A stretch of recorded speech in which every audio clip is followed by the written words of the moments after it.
Bienvenue dans la station spatiale Romulus. Réalisé par Fede Alvarez, la fin d'Alien Romulus laisse la porte ouverte à d'autres choses à venir dans la franchise Alien. Et ça fait plaisir. Bien le bonsoir, mesdames et messieurs.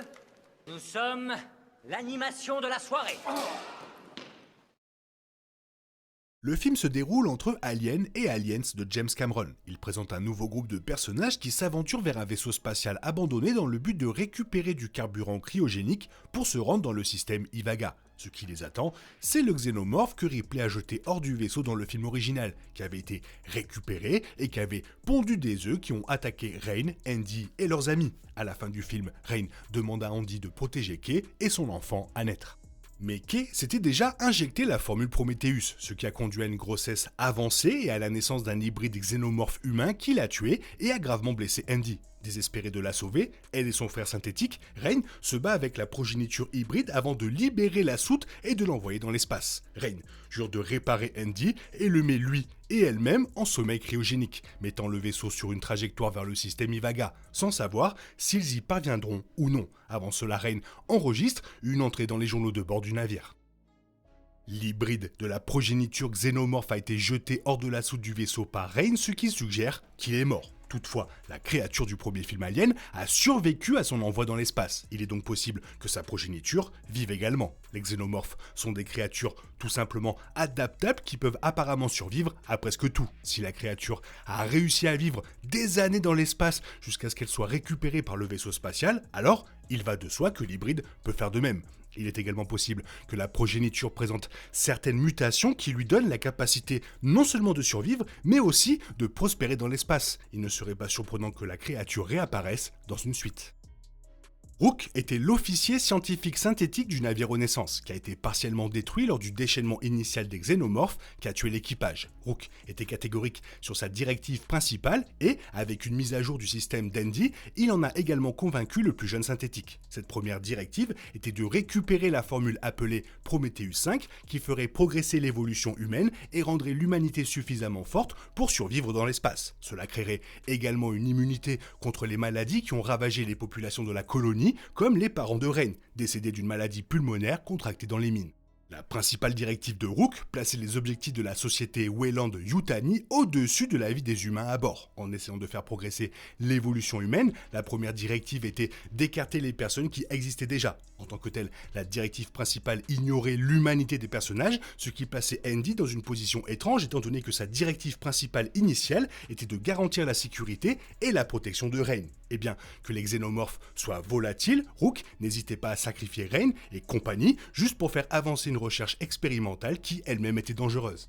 Le Prometheus 5 que Kay s'est injecté, sans connaître toutes ses capacités, est responsable de la création de l'hybride xénomorphe, et son nom est directement lié au préquel d'Alien, Prometheus, qui comprenait une patte noire similaire capable de muter l'ADN et créer une nouvelle vie. Les ingénieurs voulaient peut-être éradiquer l'humanité, mais la formule du Prometheus 5 indique que la boue noire a continué à se développer au cours des années qui ont suivi les événements de Prometheus. Cela crée toujours une nouvelle vie à partir de l'ancienne, même si l'hybride a fini par tuer Kay après sa naissance.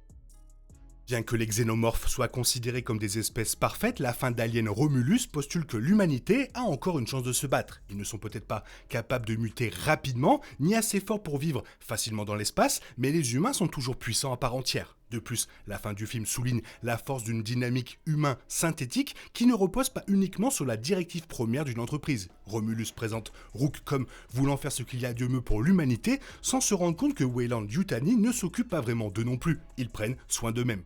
Le film met également en évidence les différentes manières dont l'humanité peut être exploitée par les entreprises. Weyland-Yutani, par l'intermédiaire de Rook, a tenté d'utiliser Andy à ses propres fins, et les personnages ont été essentiellement punis pour avoir voulu une vie meilleure pour eux-mêmes, sacrifiés pour capturer des xénomorphes. La fin du film met l'accent sur le choix de son humanité plutôt que de la directive première sans cœur. Rain est arrivée à la même conclusion une fois qu'elle a réalisé que laisser Andy derrière elle n'était pas dans son intérêt, même si cela signifiait potentiellement renoncer à commencer une nouvelle vie. De toute façon, cela n'aurait rien signifié sans lui. Le film n'a peut-être pas de scène post-générique, mais sa fin laisse certainement les choses ouvertes pour une exploration plus approfondie dans une suite. La survie de Rain signifie que son histoire n'est pas nécessairement terminée. Tout peut arriver pendant qu'elle et Andy dorment cryogéniquement. Ce qui serait intéressant, c'est qu'une suite explore l'arrivée de Rain et Andy à Ivaga 3. Il a été révélé que la colonie spatiale n'apprécie pas les synthétiques, ce qui suggère que les frères et sœurs auront des problèmes à leur arrivée. Rain a promis de le réparer afin qu'il puisse suivre son voyage. Ce qui pourrait se passer sur Ivaga est un mystère, et la façon dont Romulus se termine révèle le potentiel de nouvelles rencontres avec des xénomorphes. De plus, Rain pourrait se réveiller de son sommeil cryogénique et se retrouver face à face avec des employés de Weyland-Yutani. Quoi qu'il arrive, la survie de Rain et le fait qu'Andy soit toujours en vie, bien que blessé, créent des opportunités pour des histoires futures. Leur relation est l'une des plus intéressantes de la franchise Alien et il serait dommage que leur histoire se termine avec ce film, d'autant plus que leur destin est en suspens.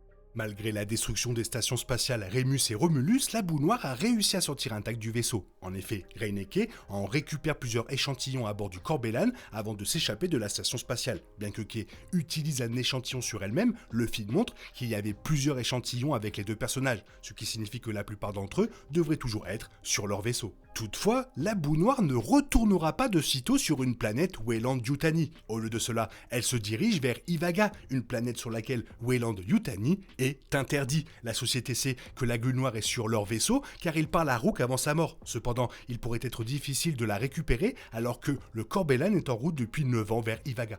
La révélation de la matière noire dans le film est passionnante, car elle pourrait signifier beaucoup pour l'avenir de la franchise. Malgré les attentes de nombreux fans, le retour de la Grue Noire signifie que l'impact des suites de Prometheus sur la franchise Alien n'a pas disparu, le film poursuivant le plus grand scénario des préquels. Cela pourrait signifier que des tonnes de scénarios de Prometheus pourraient revenir en jeu, avec même un potentiel retour du méchant David. Alien Covenant a montré que la Grue Noire est capable d'anéantir rapidement des civilisations entières, et malheureusement pour Ivaga, cela pourrait se reproduire. Puisque la matière noire est transportée vers Ivaga, la planète autrefois belle pourrait subir le même sort que la planète d'Alien Covenant. La boue noire pourrait décimer toutes les formes de vie sur Ivaga, la transformant en un terrifiant paysage infernal de créatures mutées de xénomorphes. Weyland-Yutani tentera sans aucun doute de mettre la main sur la Grue Noire avant que cela n'arrive, en mettant en place une suite passionnante pour Alien Romulus.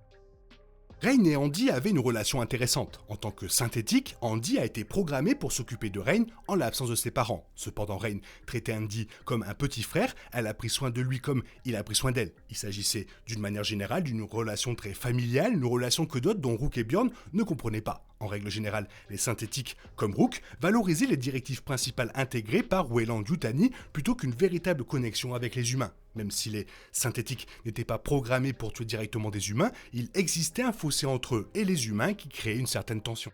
La relation entre Rain et Andy, qui est au cœur du film, semble être une anomalie lorsqu'on la compare aux autres. Ils se souciaient vraiment l'un de l'autre, et bien que Rain ait flirté avec l'idée d'aller dans le système Ivaga et de laisser Andy derrière elle, son amour pour son frère a finalement dominé cette décision. Lorsque la directive principale d'Andy a changé, c'est comme si Rain avait commencé à voir l'humanité en lui qui avait été effacée lors de la mise à niveau. Cela l'a amené à redoubler de volonté de protéger Andy. Leur relation est basée sur la confiance et l'amour, ce qui est assez rare dans cet univers. Franchement, super film, j'ai adoré, et surtout Ian Holm. C'est son meilleur rôle de sa vie dans Alien, y a rien à dire. Toi, qu'est-ce que tu en penses? Fais-moi part de ton avis dans la zone commentaire, sinon il est temps pour toi de reprendre le cours normal de ta vie. On se retrouve bientôt pour une nouvelle vidéo. Bisous, bisous, bye bye. Il est impossible de compter sur les autres de nos jours, on est obligé de tout faire soi-même. Je me trompe? Rien de grave, j'avais tout prévu. Où va le monde, je vous le demande.